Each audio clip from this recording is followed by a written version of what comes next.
नमस्कार मित्रों, आप सभी को मैं डॉक्टर विजय देवी सिंह हर दिन की तरह फिर से एक बार दोबारा से आप सभी का स्वागत, इस्तेमाल, अभिनंदन करता हूं। उम्मीद है आप सभी के हालचाल जोरदार होंगे। पढ़ने का काम आप सबका जोरदार तरीके से चल रहा होगा। आपकी तैयारी में सोचा चार चांद लगा दूं आज कुछ महत्वपूर्ण जानकारियों को लेकर। तो इन दिनों में मेरे वो मित्र जो रीट की तैयारी, मेंस की तैयारी में लगे हुए हैं, उनके सामने हमेशा एक प्रश्न रहता है कि अब और हमें क्या क्या पढ़ना चाहिए, कौन से टॉपिक है जिनको हमें पढ़ना चाहिए। तो आज हम बात करने वाले हैं शिक्षण रीतियों के बारे में। एक ऐसा टॉपिक है जो मेरे रीट के बच्चों को बहुत ज्यादा दुखी कर रहा है इन दिनों में। आइए देख लेते हैं जरा एक बार। तो भाई देखिए, एक एरिया है आपका, जैसे आजकल हम लोगों ने नाम दिया है शिक्षण रीतियां। तो अब इनको हम चाहे तो शिक्षण रीतियां नाम दे सकते हैं, या हम चाहे तो इनको टीचिंग मेथड का नाम दे सकते हैं। अब इनमें दो बातें आपको जाननी होगी। एक रहेगा आपका शिक्षण रीतियां और दूसरा नाम रहेगा आपका शिक्षण उपागम। आज मैं इन दोनों जो एरियाज है आपके, इनको लेकर बात करने वाला हूं।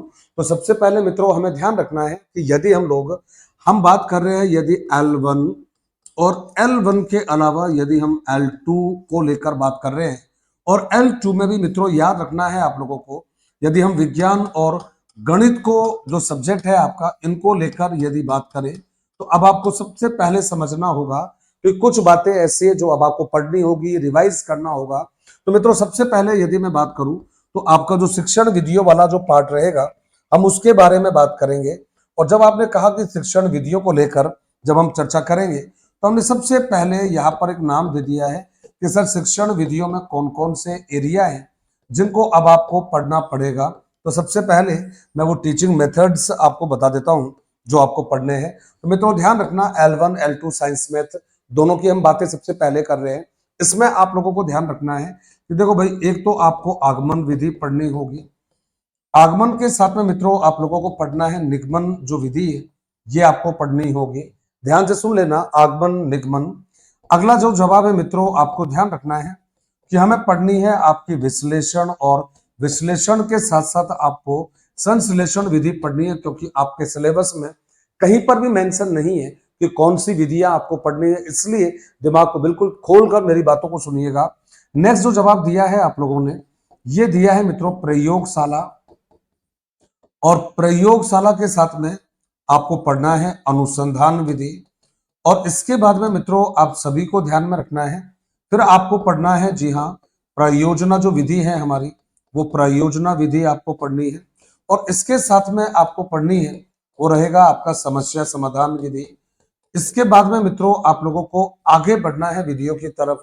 और जब हम इससे आगे जब विधियों को पढ़ेंगे, तो हम सबको मित्रों ध्यान रखना है विधियों का जहां जहां भी जिक्र होगा, तो आपको नेक्स्ट जो मेथड है जिसको चुनना है आप लोगों को, ये रहेगा व्याख्यान विधि। और व्याख्यान के साथ में मित्रों आप लोगों को प्रदर्शन जो विधि है आपकी, ये प्रदर्शन विधि आपको पढ़नी होगी। इसके अलावा आपको ध्यान रखना है कि हमें खेल जो विधियां हैं हमारी, ये खेल विधियां आपको पढ़नी है। तो खेल विधियों के बाद में मित्रों आप लोगों को पढ़नी है, जी हाँ, मस्तिष्क उद्वेलन जो विधि है आपकी, ये मस्तिष्क उद्वेलन विधि आपको पढ़नी है। और मस्तिष्क उद्वेलन के बाद में मेरे तमाम जो साथी है उनको ये वाला पार्ट कंप्लीट करना है। अब इसके बाद में यदि मेरे मित्र पढ़ना चाहते हैं आपके, जी हाँ, आपका एसएसटी वाले जो मेरे मित्र हैं सेकंड लेवल वाले, और एसएस में आप लोग जो मेरे L2 वाले जो मित्र हैं, उनको ध्यान रखना है सेलेक्टेड विधियां है जो आपको पढ़नी है। यहां हम लोगों को पढ़ना है आपकी व्याख्यान जो विधि है, ये व्याख्यान विधि पढ़नी है। व्याख्यान के साथ में आपको प्रदर्शन जो विधि रहेगी, ये मित्रों आपको पढ़नी है। व्याख्यान और प्रदर्शन के साथ में आपको पढ़नी है जो विधि, वो है प्रायोजना विधि। प्रायोजना विधि के साथ में मेरे मित्रों आप लोगों को पढ़नी है भ्रमण विधि को, आप लोगों को सभी को देना है। इसके बाद में आपको मस्तिष्क उद्वेलन जो विधि है, जिसको ब्रेन स्टॉर्मिंग मेथड आप लोगों ने नाम दिया है, तो ये मस्तिष्क उद्वेलन जो विधि है ये आपको पढ़नी है। इसी के साथ में मित्रों आप लोगों को, जी हाँ, समस्या समाधान जो विधि है, ये समस्या समाधान विधि आपको पढ़नी है। इसके बाद में आप लोगों को सभी को याद रखना है कि मस्तिष्क उद्वेलन, समस्या समाधान विधि, और इन सब में आप लोगों को जो विधि 100% पढ़नी है, उसको आप लोगों ने नाम दिया है सामाजिकृत अभिव्यक्ति विधि। ये आपको ध्यान से समझना है। अब इसको समझने के बाद में मित्रों जो मेरे मित्र हैं जो एसएस की तैयारी कर रहे हैं, उनको उपागम वाला जो टॉपिक है ये पढ़ना है आप लोगों को। अब इसमें ध्यान ये रखना है आप लोगों को कि उपागम में पढ़ना है आपको शिक्षक केंद्रित, ये उपागम आपको पढ़ना है मित्रों। नेक्स्ट आपको पढ़ना है बालक केंद्रित उपागम पढ़ना है। बालक केंद्रित उपागम के साथ में जो मेरे मित्र रहेंगे उनको पढ़ना है, जी हाँ ध्यान रखिएगा, समन्वित उपागम। तो ये आपका आंसर रहेगा, एक उपागम है आपका जिसको समन्वित उपागम आप लोगों ने कहा है, जिसको कई बार हम एकीकृत उपागम भी कहते हैं। फिर आपने नाम दिया है एक, जी हाँ, और यहां पर एक मित्र नाम आपने दिया है वो रहेगा, जी हाँ, विषय केंद्रित उपागम। तो ये हो गया भाई आपका विषय केंद्रित उपागम हो गया है। और लास्ट में आपको पढ़ना है मित्र, वो रहेगा आपका रचनात्मक उपागम। तो दोस्तों ये आपके उपागम वाली बात रही है।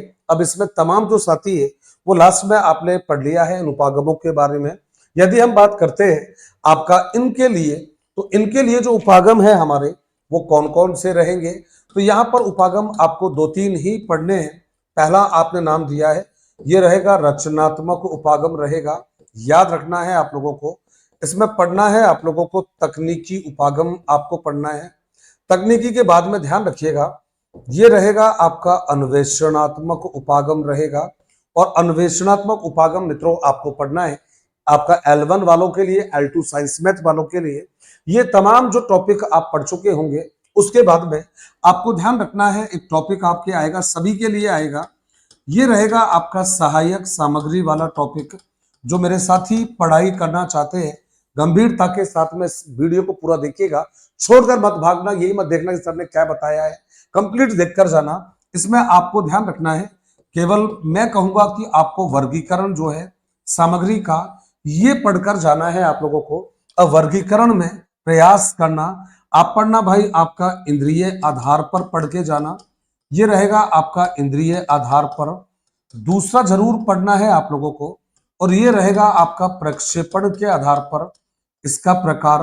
फिर रहेगा आपका एडगर डेल के अनुसार।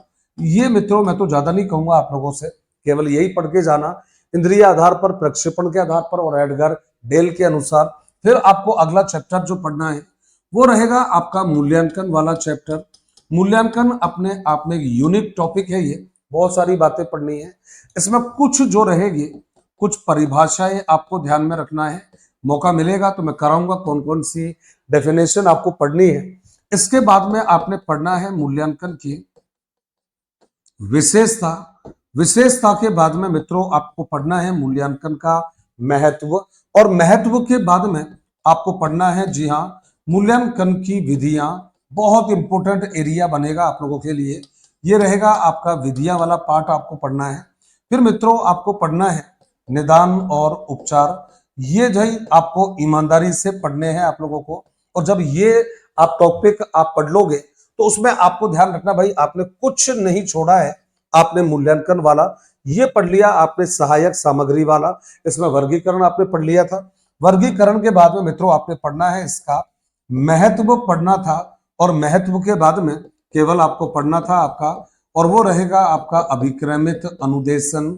अभिक्रमित अनुदेशन के अलावा जो मेरे मित्र गणित वाले हैं उनको केवल ध्यान रखना सेकंड लेवल मैथ वालों को और आपका L1 वालों को केवल गणित की जो सामग्री है वो आपको अलग से पढ़नी होगी मित्रों। ये रहेगा आपका टोटल एक पार्ट। अब इसमें एक लास्ट बात आपको पढ़ना है, और वो लास्ट क्या रहेगा, केवल मेरे साथीगण इतना ध्यान रखिएगा, विषय आधारित परिभाषाएं आपको देखनी होगी। और ये जो विषय आधारित जो आपकी परिभाषा है इसका मतलब ये है कि भाई देखो, जो विज्ञान वाला है उसको विज्ञान की परिभाषा देखनी है, जो गणित वाला है उसको गणित की परिभाषा देखनी है, जो सामाजिक अध्ययन वाला है उसको सामाजिक अध्ययन की परिभाषा देखनी है। और याद आप लोगों को रखना है कि देखो भाई, कोई हिंदी वाला है तो उसको हिंदी की जो डेफिनेशन है ये देखनी है। तो भाई कुल मिलाकर आपका जो पार्ट रहेगा ये एक कंप्लीट पैकेज है आपका, मेरे उन मित्रों के लिए जो शिक्षण रीतियां पढ़ना चाहते हैं लेकिन पता नहीं है क्या पढ़ना है। छोटा सा प्रयास किया है, तमाम वो चीजें मैंने आपके साथ रखी है जो आपको पढ़ने हैं। अब आगे वाला जब टाइम मिलेगा मैं आपको ये भी बता दूंगा इनमें क्या क्या पढ़ना है और कैसे पढ़ना है। अभी वक्त आ गया है आपसे इजाजत लेने के लिए। लेकिन इस भरोसे के साथ में इन कंप्लीट चीजों को आप जोरदार तरीके से पढ़िएगा, फिर आपसे मिलते जुलते रहेंगे। तब के लिए इजाजत दीजिएगा। धन्यवाद। जय हिंद, जय भारत।